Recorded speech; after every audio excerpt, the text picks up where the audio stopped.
Hey, welcome to Midnight Auto. This is actually a daytime field trip out to the pull-apart junkyard local to me, which is Cleveland.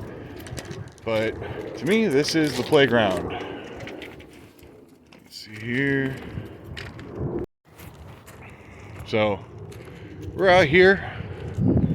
We got a little bit of everything, but we are looking for something very specific. We are trying to find ourselves a Subaru Forester. I found an Impreza though, so we might be on to something. I am here with my brother and good friend, Randy. He's my CNI dog. He'll find anything in here. So, I'll be back when I got more to show you guys.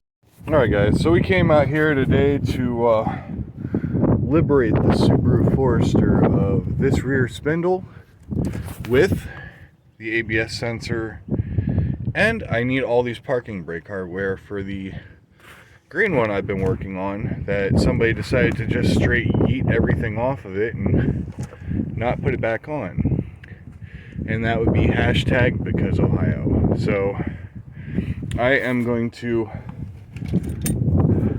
proudly do this in the least proper way. So we're going to pop these out from the fuel cylinder. Yep.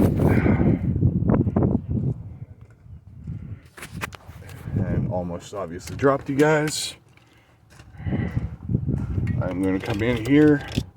Remember, this is junkyard parts pulling. This is not proper, just functional. We are going to take off the spring retainers.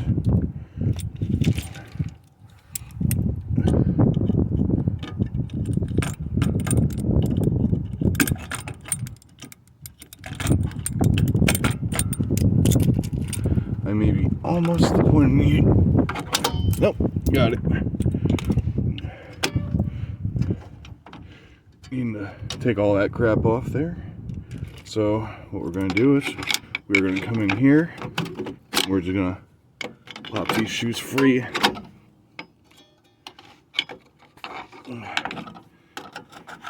I said this nowhere near the right way, but it's the way that works. And then we're going to take our springs, our shoes, and then we have this guy here. We need the adjuster. We need that. And then I'm going to try to do this one-handed. Or let's see if I can get a position where I can show you guys the easiest way of removing these.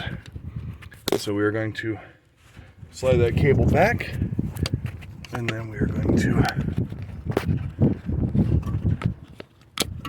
just pop it out of its housing there. Boom, there we go. And now we are going to come back and we are going to grab the spindle. And I know many are going to say, why did you bother taking off the brake parts before taking off the spindle? And the answer is because I don't really mind putting drum brakes back on, and it makes a lot more room to work around if I need to. So I'll be back. So I'm sorry I didn't get to show you that. We kind of ended up turning that one into a crap show because we forgot the half-inch impact sockets, so we had to do that by hand, and we couldn't focus on using the camera. But we got our spindle with the CV axle, so we have come for the mission we set out on. And now Randy's taking a celebratory text, and we're actually going to walk around this 07 Forester. Now, this one looks like it's a limited or one of the upper models. Clearly just an EJ25. No turbo, nothing fancy. And honestly, since it's here, probably has a bad head gasket or a snap timing belt. Or that could have something to do with it. But either way, we're gonna wander around the yard a little bit and see if we can find some interesting stuff to show you. So we came across this 06 Scion XA, which was one of the original launch vehicles the XB in 2003. So this one, it's seen fair share of days, but it's kind of cool that this and the XB both share the same drive line. And I know this has got a name somewhere in Japan. It's a overseas model, but there's your 1NZFE engine. I guarantee this thing probably still works because it's a Toyota. Anytime you think you have a bad motor, check your diagnosis because it's probably wrong. But it does have what I need for my toaster, so I'm gonna extract that radio out of it and come back with you guys here. Alright guys, we got an 85 Celica here, which hurts my feelings because really, if you look at it, it's got some rust, but honestly, this thing is in fantastic shape to be here at the pull apart. Like, really hurts my feelings because all I see right about there is a 2J or an RB or even an SR would be nice in that.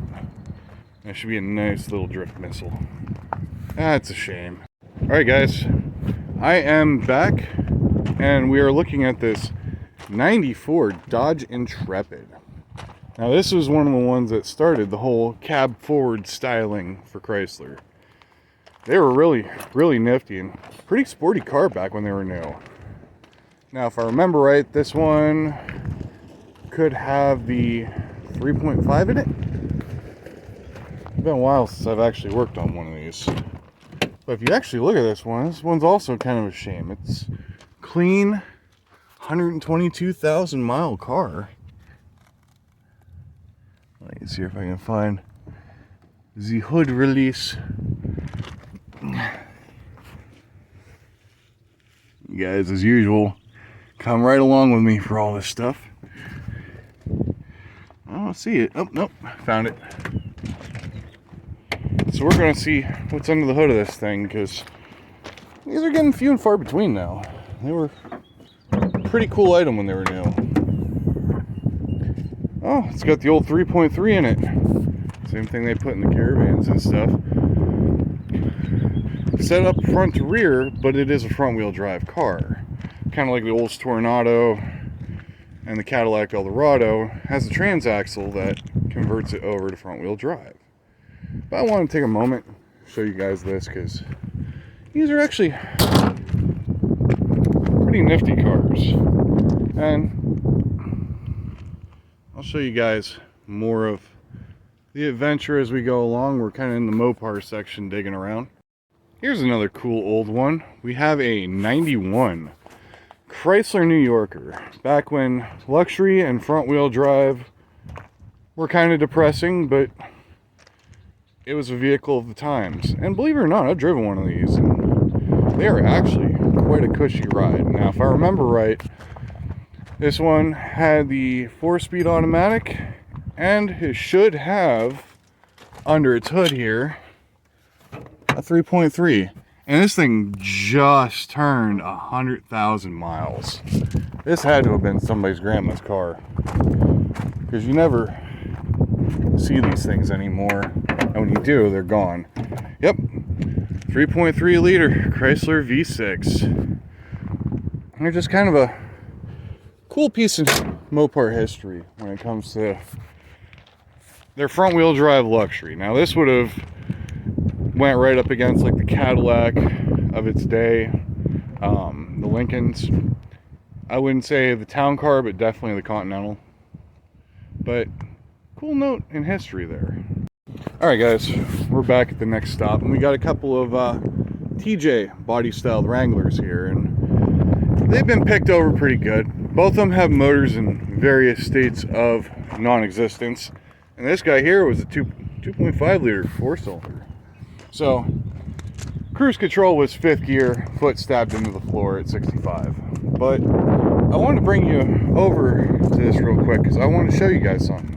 Spent the better part of a few years rebuilding these, and I found out that every single one of these rots out right where the trailing arm mount goes in. And we're talking rotten, you know. So kind of wanted to bring you around, because if you are looking at one of these, that should always be your first go-to, is the rear frame right where it turns up, right where the trailing arm mount goes. See? Signature fingers there. Completely rotten through. This one here, has it fared any better? It has, but just marginally. See? If we stab our fingers in there, we got the signature finger hanging out in there. So this frame is also gone as well. And this is what happens to them, is they all rot out in the exact same place. More signature fingers in there. And it's just gone. So if you guys are shopping for a 96 to 06 Wrangler, and you live up in a northern state or even a southern state, give them a look, because they all rot out in the same spots. I love wandering around the junkyard. Look at here, we have an 87 Chevy Cavalier Coupe. Now these were the old J-body platform. So you didn't get any frills, unless you got the Cadillac Cimarron, which that's a different story for a different day. But if you bought a Cimarron, this is what you bought. A Cavalier with some leather and a different badge on the front. Now these little things, if I remember right, only had like a 1.8 liter 4-cylinder in them, if I remember right. Oh no, that is the later 2.2. The box top is what I like to call them, just because they're completely flat. Oh no, sorry. That is a 2-liter car. But it's still the box top 4.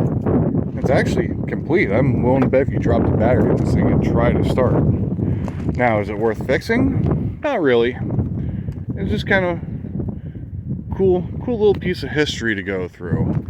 Let's see if there's a dash in this thing and if it's got some miles on it. So we got a gauge cluster, and we only got 90,000 miles. This thing ain't even broke in yet. Yet again, more of the kind of a shame moment there, because just the early start of the economy car for GM after the failed Chevy Vega experiment. Also, Chevy Chevette, but that's a story on its own. So for now, I'll leave it at this. Alright guys, so we're rolling back in, and we actually have an 88 Cavalier here, which is, this is the next year, and for the time, the brand new body style. Now this one, obviously, like the other one, has seen its better days, but believe it or not, other than being completely rotten, it is completely complete. I don't think anybody's taken anything off this one yet. Now, you may ask, Josh, why? Why are you showing me old Cavaliers? Because up here in northwest Pennsylvania, and at this current point, eastern Ohio, you don't see these things running on the road anymore. They're usually completely rotten and gone and relegated to places like this. And like this one here. 87,000 miles. Not even broke in yet. That's kind of a waste. It doesn't pop anymore, but yeah. I'm going to show you guys some things that they may not be old, they may not be collectible yet, but up here they're disappearing quickly. So 88 Cavalier, kind of a cool piece. Kind of another one I wanted to show you.